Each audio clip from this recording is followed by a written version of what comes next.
kritis.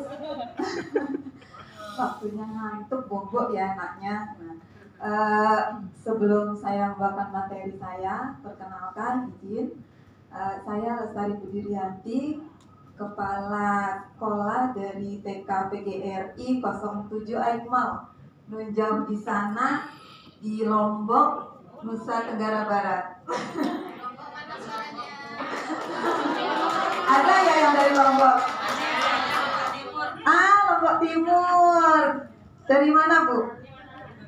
Balikpapan. Ya, dari mana? Ada lagi? Lombok Utara. Oke, salam Bu ya. Dari Kalijaga, Aikmal ya? Benar. Kalijaga, Lombok Tengah atau Lombok Timur? Lombok Timur, baik. Izinkan hari ini saya akan membagikan materi praktik baik kemitraan dengan orang tua dan pemantauan esensial anak selain pendidikan. Saya rasa semua kita sudah bermitra dengan orang tua, ya, baik itu melibatkan orang tua sebagai narasumber, kemudian melibatkan orang tua dalam pembelajaran, kemudian sebagai motivator anak. Namun ada hal yang berbeda sehingga hari ini praktik baik saya ini akan layak dibagikan. Mari kita check it out. Ya, ini kondisi sekolah saya sebelum adanya PSP, sebelum adanya program sekolah penggerak. Karena saya di angkatan 1U, ini adalah tahun ketiga, tahun terakhir di mana kami akan dikembalikan ke orang tua, ke daerah. Nah, kondisi sebelumnya di sekolah yang saya pimpin, minimnya keterlibatan orang tua pada pembelajaran. Dulu orang tua sebelum adanya PSP ini sudah merasa menyerahkan semua pembelajaran itu kepada guru. Buat apa bayar ke sekolah kalau saya juga harus terlibat? Kan sudah ada gurunya. Padahal bayarnya berapa sih di desa SPP-nya? Ibu-ibu, berapa SPP-nya? 15.000, 10.000 bahkan ya. Tapi orang tua udah punya asumsi seperti itu.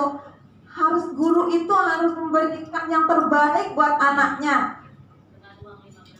Iya, itu pun dibayarnya nanti 2 tahun setelah anaknya tamat. Nah, sama ya? Sama. Kasihan banget gitu. Oke, kemudian yang ini masih ditemukannya orang tua yang menganggap guru merupakan penanggung jawab utama keberhasilan anak. Guru yang bertanggung jawab. Jadinya orang tua kalau nggak bisa apa-apa anaknya, kamu ngapain aja di sekolah? Iya kan? Pasti cuma main-main aja. Kok anak saya nggak diajarin apa-apa? Nah, itu dulu pemahaman orang tua sebelum adanya PSP. Kemudian yang ketiga, sekolah enggan bermitra dengan orang tua karena ada pengalaman yang mengecewakan, sehingga dulu kami tidak mengajak orang tua untuk bermitra di sekolah. Yang selanjutnya, parenting dilaksanakan hanya 1 kali dalam semester, tidak intensif seperti saat ini. Ketika kita mau ngomongin dana odana, baru kita mengundang orang tua. Itu pun di awal tahun ajaran atau di akhir semester. Jadinya frekuensi pertemuannya itu masih jarang. Seharusnya, idealnya pertemuan orang tua itu dilakukan setiap bulan. Bahkan kalau sekarang kami di sekolah, hampir setiap minggu orang tua terlibat di sekolah, di dalam kelas. Oke. Tantangan yang kami hadapi dalam melibatkan orang tua, yang pertama, kepercayaan orang tua terhadap sekolah. Kemudian kesibukan orang tua yang tidak bisa dihindari, karena di sekolah kami orang tua itu hampir semuanya adalah petani. Jadi kalau diajak untuk rapat, berkumpul, kemudian terlibat dalam pembelajaran di kelas, orang tua enggan, tidak ada waktu. Iya, ribet karena minimnya pengetahuan ya tentang pembelajaran. Kemudian ekonomi menengah ke bawah. Jadinya orang tua sibuk bekerja untuk mencukupi kehidupan sehari-hari. Sehingga untuk diajak terlibat dalam pembelajaran, orang tua itu enggan, merasa enggan. Kemudian antar generasi di sini yang dimaksud adalah jika ada kakaknya yang dulu sekolah, adiknya, bahkan cucunya ada di sekolah kami. Nah, ini aksi yang kami lakukan sehingga saat ini kemitraan orang tua di sekolah kami sudah sangat-sangat intensif. Yang pertama,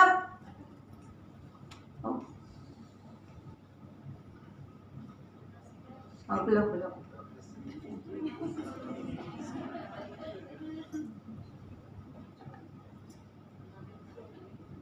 Oke. Stop di aksi, Mas. Oke. Pembuatan jadwal pertemuan yang disepakati bersama. Nah, kalau dulu kami membuat jadwal yang tidak disepakati bersama. Sekolah membuat jadwal tersendiri tanpa melibatkan orang tua. Sekarang orang tua datang ke sekolah, kita libatkan untuk membuat jadwal bersama yang disepakati. Jadi sekolah tidak memberikan jadwal yang dibuat dari sekolah kemudian diberikan ke orang tua, tapi jadwal yang dibuat itu disepakati bersama dengan orang tua. Sehingga mau tidak mau orang tua itu datang ke sekolah karena jadwalnya dibuat oleh orang tua sendiri, masa dilanggar gitu. Kemudian pendekatan personal. Ada beberapa orang tua otomatis kalau di sekolah ada pertemuan tidak 100% hadir, 90%, 70%. Sisanya bagaimana? Apakah dibiarkan begitu saja?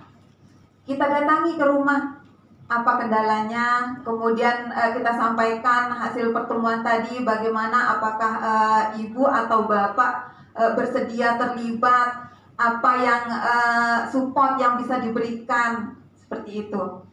Kemudian parenting di sekolah maupun di luar sekolah. Jika orang tua tidak bisa ikut di dalam parenting di sekolah, orang tua kita lakukan parenting di salah satu rumah warga yang berdekatan, sehingga berkumpul di salah satu rumah warga. Kemudian kita melakukan parenting di rumah warga tersebut.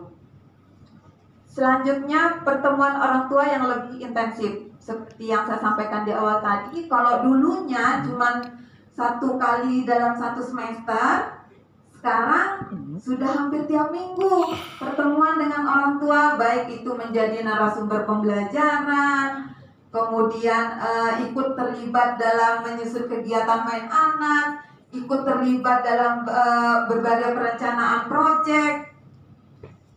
Kemudian konsisten, sengaja saya taruh di akhir. Konsisten ini yang dimaksud adalah tidak berubah-berubah. Jadi jika kita memiliki program untuk melibatkan orang tua, ketika program tersebut baru berjalan 2 minggu dan orang tua tidak bisa hadir, kita sebagai pemilik program tidak berhenti untuk melibatkan orang tua. Begitu orang tua tidak hadir, sudahlah, stop aja, toh orang tua tidak ada yang mau hadir gitu. Nah, di sini diharapkan dengan adanya konsistensi, orang tua memiliki kesadaran bahwa ikut terlibat dalam pembelajaran itu akan membuat anak merasa bangga terhadap orang tuanya. Nah, ini beberapa dokumentasi yang ada, nanti bisa dilihat, akan dibagikan materinya. Nah, ini hasil atau result setelah melakukan beberapa aksi tadi. Hasil yang atau dampak yang dirasakan, orang tua sangat merasakan manfaatnya, lebih memahami bagaimana anak usia dini belajar. Oh, ternyata belajar itu bukan hanya menulis berhitung ya Bu Guru. Anak bermain itu belajar. Kalau dulu orang tuanya kapan belajarnya? Kok anak saya main-main terus? Nah, sekarang orang tua sudah paham bagaimana anak usia dini itu belajar. Kemudian hasil berikutnya adalah anak mendapatkan sumber belajar selain guru, sehingga memiliki pengetahuan yang lebih bervariasi. Misalkan orang tua yang berprofesi sebagai petani kita libatkan menjadi narasumber, ada di dokumentasi yang tadi sudah ditayangkan. Pada topik sawah, orang tua kita libatkan sebagai narasumber untuk menceritakan bagaimana kehidupan di sawah, kemudian bagaimana profesi sebagai petani. Jadi anak-anak memiliki kebanggaan terhadap profesi orang tuanya. Kemudian stimulasi yang diberikan di sekolah dapat berlanjut di rumah. Orang tua ikut bertanggung jawab terhadap pendidikan anaknya. Kita tahu sendiri, stimulasi yang kita berikan di sekolah itu kalau 900 menit dikerucutkan lagi ke dalam hari hanya 2,5 jam. Sisanya itu bersama orang tua. Bagaimana mungkin misalkan kalau kita mau membiasakan anak di sekolah membuang sampah pada tempatnya, kemudian di rumah orang tua, nggak usah aja dibuang, nanti ibu yang buang. Biar sudah stimulasi yang kita berikan cuma beberapa jam di sekolah, tanpa kita melibatkan orang tua. Oke. Kemudian melalui strategi pelibatan orang tua dalam pembelajaran, sekolah menjadi rumah kedua bagi anak. Beberapa orang tua di sekolah yang saya pimpin menemani anaknya sampai dia pulang. Di sana kami melibatkan orang tua untuk terlibat dalam beberapa kegiatan main anak. Contohnya ketika anak bermain mengidentifikasi, sampai anak itu hafal pekerjaannya orang tuanya ini, kemudian kata-kata yang sering dia ucapkan, bentuk wajahnya, jilbabnya seperti ini, anak-anak itu hafal gitu. Kemudian yang terakhir yang paling terpenting adalah tumbuhnya kesadaran orang tua akan pentingnya kolaborasi antara orang tua dan anak. Ini terlihat ketika hari terakhir perpisahan. Orang tua memberikan testimoni bagaimana pentingnya kolaborasi antara orang tua dan sekolah yang akan berdampak kepada kesuksesan anak di masa depan. Jadi kalau guru itu sendiri yang bergerak, tidak akan mungkin anak itu bisa sukses ke depannya, karena di sini orang tua adalah support system utama bagi anak dan bagi sekolah. Kalau di sekolah penggerak kita mengenalnya sebagai aset. Orang tua itu aset. Orang tua itu support system kita di sekolah. Nah. Oke. Itu hasil. Kemudian ini adalah QOTD, Quotes of the Day. Jika melakukan perubahan itu adalah hal yang sulit, maka mulailah dengan merubah cara pikir kita. Sehingga untuk melakukan sesuatu yang sulit kita akan menemukan kemudahan-kemudahan. Be positive. Okay. Maksudnya, jika kita memiliki kendala-kendala untuk melibatkan orang tua, apapun kendala yang kita temukan di sekolah, banyak sekali tantangan yang kita temui, entah itu dari guru, dari orang tua, kemudian dari masyarakat sekitar, selalu untuk berpikir positif. Dengan demikian kita akan menemukan kemudahan-kemudahan. Sekian dari saya, terima kasih. Assalamualaikum warahmatullahi wabarakatuh. Waalaikumsalam warahmatullahi wabarakatuh.